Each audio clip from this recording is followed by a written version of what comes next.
사랑하는 성도 여러분, 좋은 아침입니다. 오늘도 하나님의 말씀은 우리에게 하나님의 은혜와 또 하나님의 성실하심을 주실 수 있는 도로와도 같습니다. 이 길을 통하여서 우리에게 임합니다. 감사하는 마음, 기대하는 마음으로 말씀으로 나아가시죠. 우리 오늘 주실 하나님의 말씀은 에스겔서 18장 21절에서 25절입니다.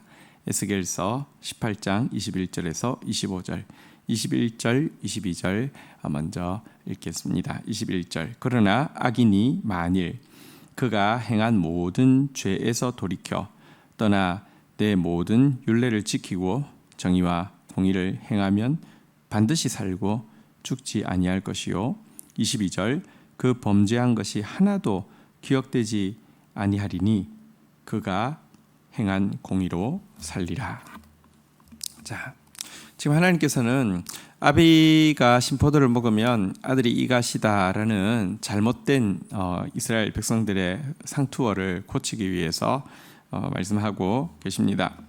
앞에서 계속 나오는 내용은 그렇지 않다고, 각자가 각자의 죄로 혹은 의로 각각 하나님 앞에 심판받는다, 이런 내용이었는데요.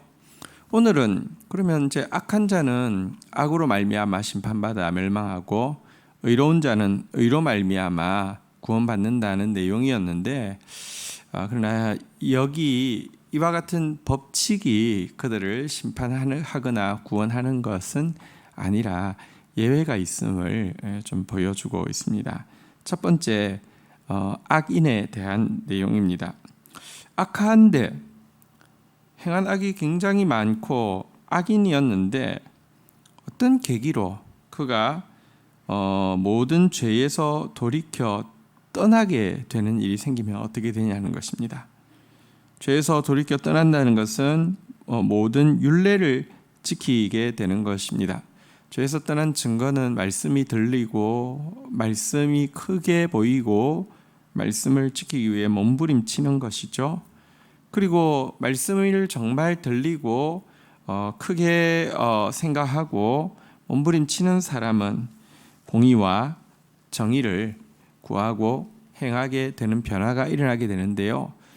지금까지 살아온 삶이 악인데 이와 같은 변화가 있을 때는 어떻게 되느냐? 하나님은 말씀하십니다. 반드시 살고 죽지 아니할 것이라는 것입니다. 이거 어떻게 된 것입니까? 이 사람은 악인입니까? 의인입니까? 어쩌면 평생을 악을 행하다가 돌이켜 하나님의 말씀을 지키게 되고 정의와 공의를 인생 모년에 혹은 어떤 짧은 순간에 했다고 하면 이 사람은 악인입니까? 의인입니까? 세상의 기준으로 치면 여러분, 행한 악과 행한 선을 플러스 마이너스 해가지고 악이 더 많으면 악인이라고 하고 악으로 심판해야 될 것 같지 않습니까? 근데 하나님은요, 지금 한 가지 중요한 기준을 이야기하시는 것입니다. 무엇이냐고 하면 진실로 회개한 자는 반드시 살고 죽지 아니한다는 말씀을 하고 있는 것입니다. 22절에 보니까요, 그 범죄한 것이 하나도 기억함이 되지 아니하리다. 그가 그 이후에 행한 말씀을 지키려고 한 것, 그리고 정의를 행하려고 한 것, 이것만 기억될 것이다. 그래서 살 것이다 라고 이야기하고 있습니다.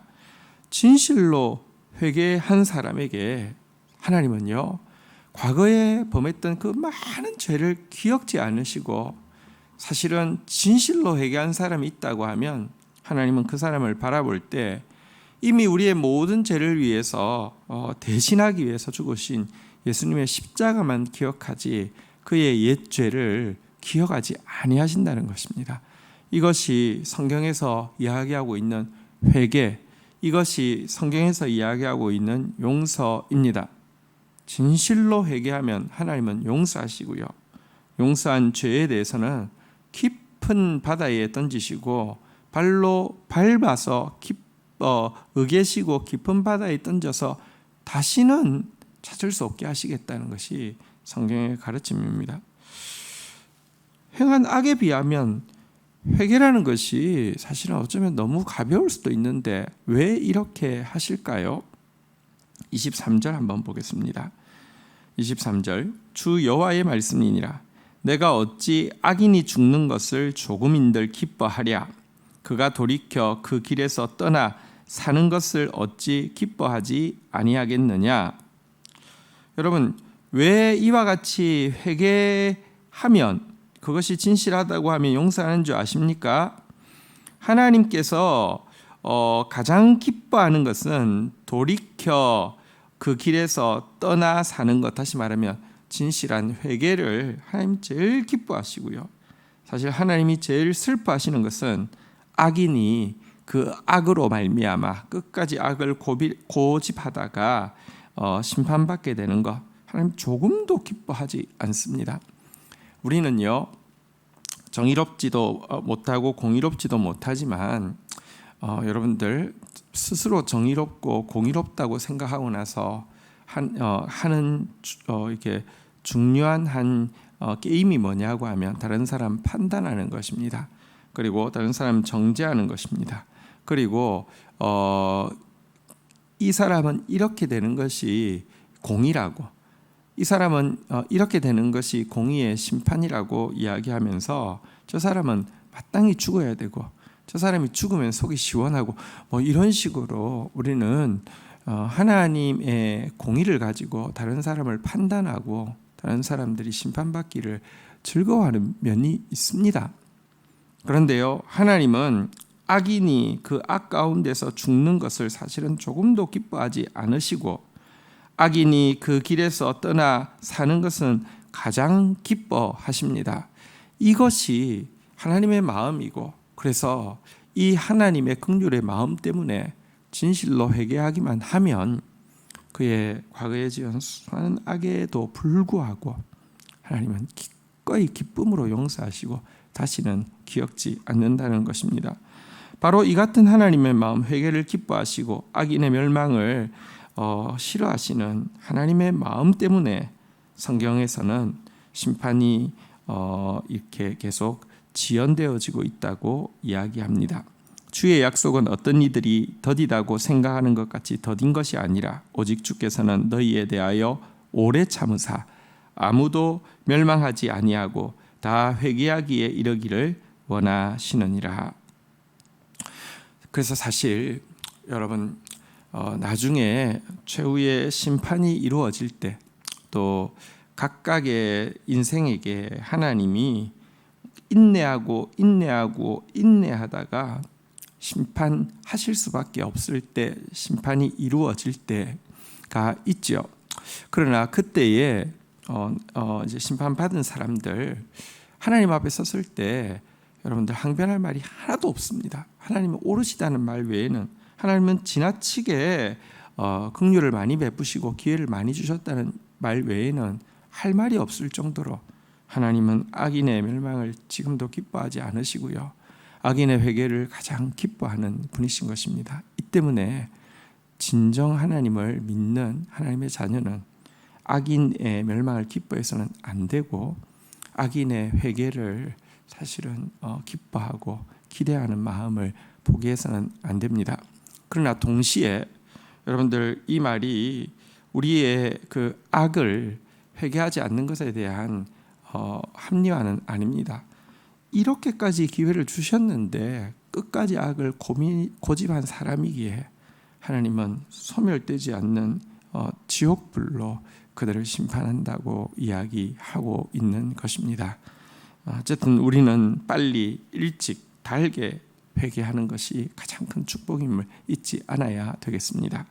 자, 이제 지금까지는 회개를 하나님이 얼마나 기뻐하시고 악인을 구원하기를 원하시는지에 대한 내용이었는데요. 자, 이어지는 내용은 이제 공의로 말미암아 구원받는다고 했는데, 그러면 공의로 말미암아 구원받는다는 것은 그냥 기계적으로 내가 공의를 행했으니까, 내가 이런 일을 행했으니까 나는 당연히 구원 받을 수 있다고 주장할 수 있는지, 이 부분에 대해서 한번 좀 보도록 하겠습니다. 24절입니다.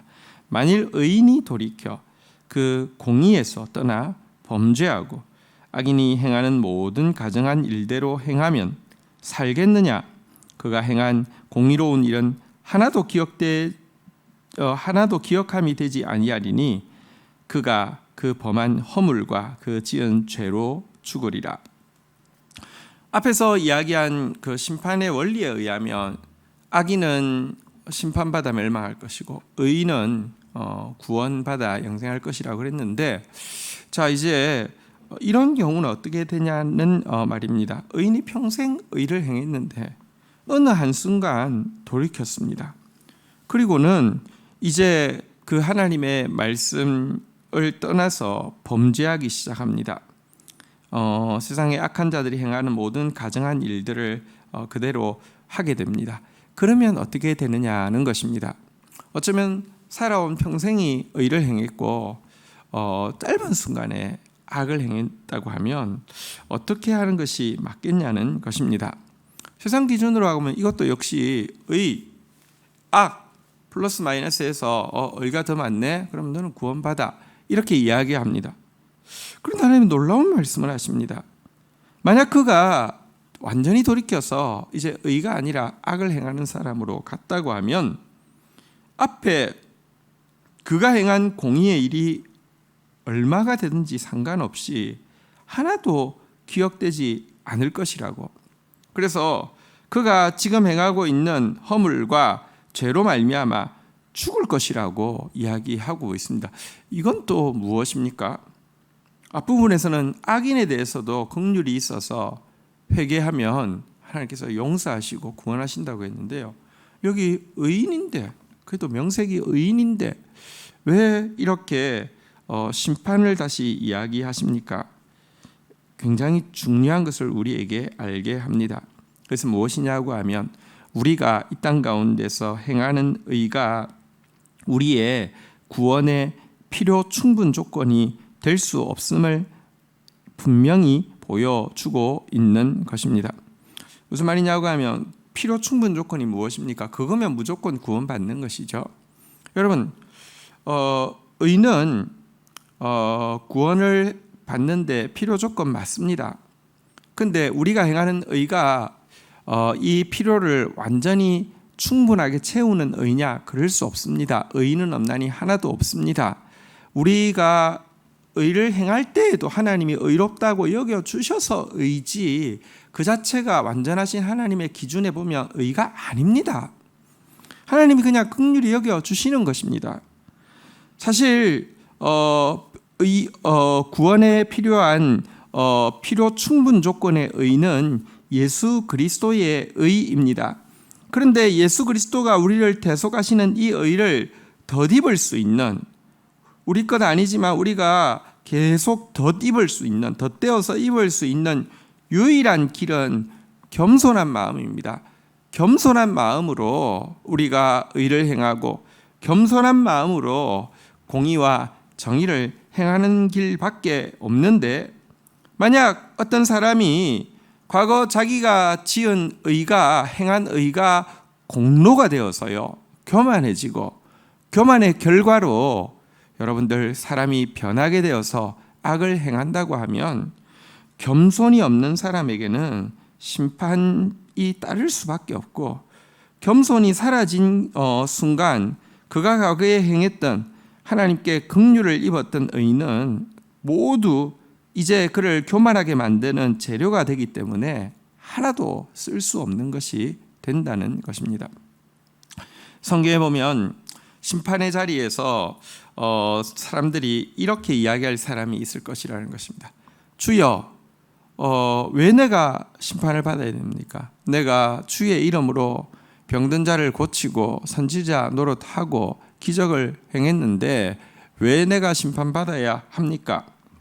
여러분, 어쩌면 그가 병든 자 고칠 때에 성령의 능력이 나타난 이유는, 주의 말씀을 전할 때에 성령의 능력이 나타난 이유는 그가 그래도 하나님 말씀을 알기 위해서 몸부림치고 하나님의 뜻을 이루기 위해서 애쓰는 그 애씀을 보시고 하나님께서 긍휼로 그와 같은 성령의 역사에 나타나심이 나오게 했을 수 있습니다. 그 부인할 수 없습니다.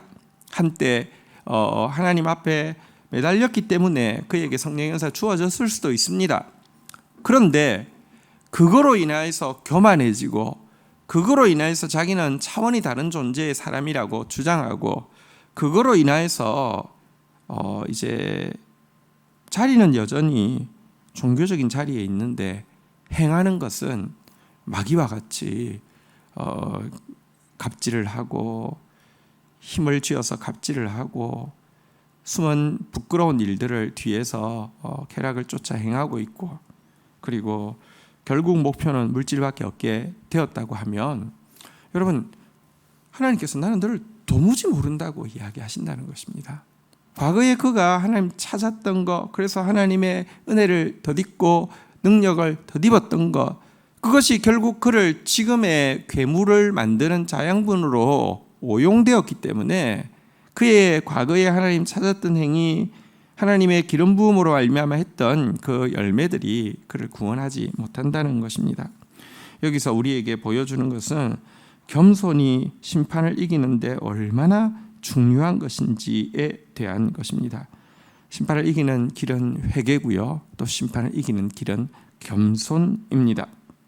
그런데 25절에 보니까요. 그런데 너희는 이러기를 주의 길이 공평하지 아니하다 하는도다. 이스라엘 족속아 들을지어다. 내 길이 어찌 공평하지 아니하냐. 너희 길이 공평하지 아니한 것이 아니냐. 근데 이스라엘 백성들 계속 주상 탓하고 있습니다. 특별히 지금 포로 잡혀와 있는 그 이스라엘 백성들 에스겔의 지금 이야기를 직접 듣고 있는 이스라엘 백성들 주의 길이 공평하지 않다는 것입니다. 나는 의롭게 살았는데 우리 조상 때문에 나는 의롭게 살았는데 여기 끌려온 다른 사람에 비하면 나는 차원이 다른데 저것들하고 같은 취급을 받아서 지금 포로 잡혀와 있는 거 나는 우리 조상들에 비하면 의로운데 우리 조상들 죄를 온팡 뒤집어 쓰고 내가 여기 지금 와 있는 거 이거 공평하지 않다라고 계속 이야기하고 있습니다. 여기에 대해서 하나님 말씀하십니다. 내 길이 공평한 것이 않은 게 아니라 너희가 지금 잣대가 잘못되어 있다는 것입니다. 너희가 행했다는 의가 교만하게 만들었는데 그것이 어떻게 의가 되느냐고. 너희의 의는 절대 구원의 필요 충분 조건이 아닌데 그 교만하게 행한 의가 너희를 교만하게 만드는 의가 어떻게 너를 구원할 수 있고 그 교만한 의를 가지고 다른 사람과 비교하고 조상을 탓하는 거 그거 어떻게 옳은 것이냐라고 이야기하고 있는 것이며 또한 하나님께서 가장 기뻐하시는 회개 혹자는 또 회개함으로 긍휼을 받아서 하나님의 긍휼을 받고 있는데 그들에 대해서 힐난하거나 아니면 하나님께서 그렇게 찾고 있는 회개는 하지 않고 계속 남 탓하거나 아니면 자신에게 일어난 이 재난을 가지고 재앙을 가지고 다른 사람의 동정을 사려고 하거나 하고 있는 그들에 대해서 책망하고 있는 것입니다. 생각이 왜곡되면 자기 죄는 보지 못하고 사람 탓하게 되고 하나님 탓하게 됩니다. 그러나 하나님 앞에서 올곧은 사람은요 자기 죄를 볼 수 있고 자기 죄를 치료받는 데 집중할 수 있고 하나님 앞에 진실하게 회개하다가 긍휼을 덧입게 됩니다. 저와 여러분 오늘 회개를 귀하게 여기시는 하나님 앞에 진실한 회개로 나아가는 사람 되고요.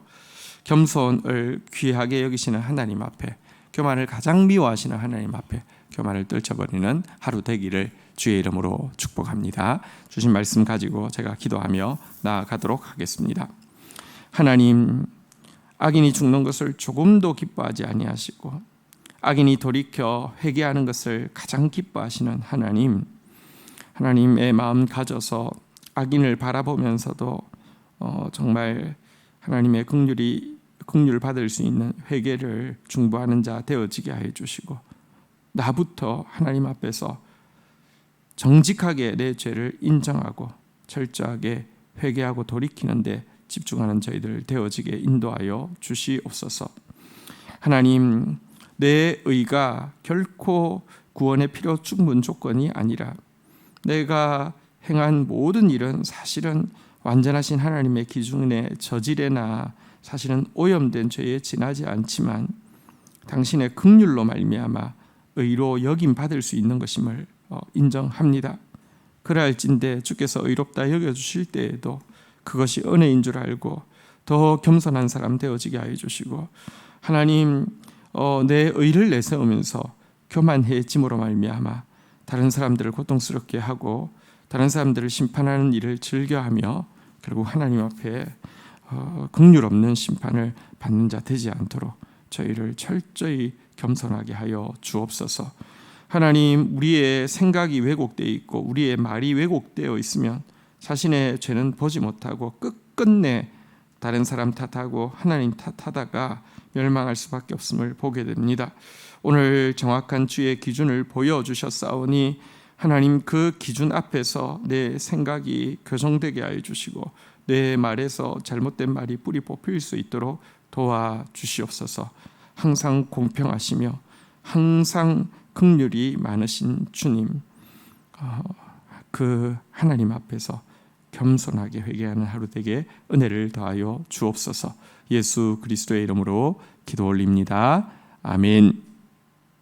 오늘 하루도 주님 말씀 안에 또 함께 나누는 통독 통화에서 인도함 받는 복된 하루 되시기를 축복합니다. 감사합니다.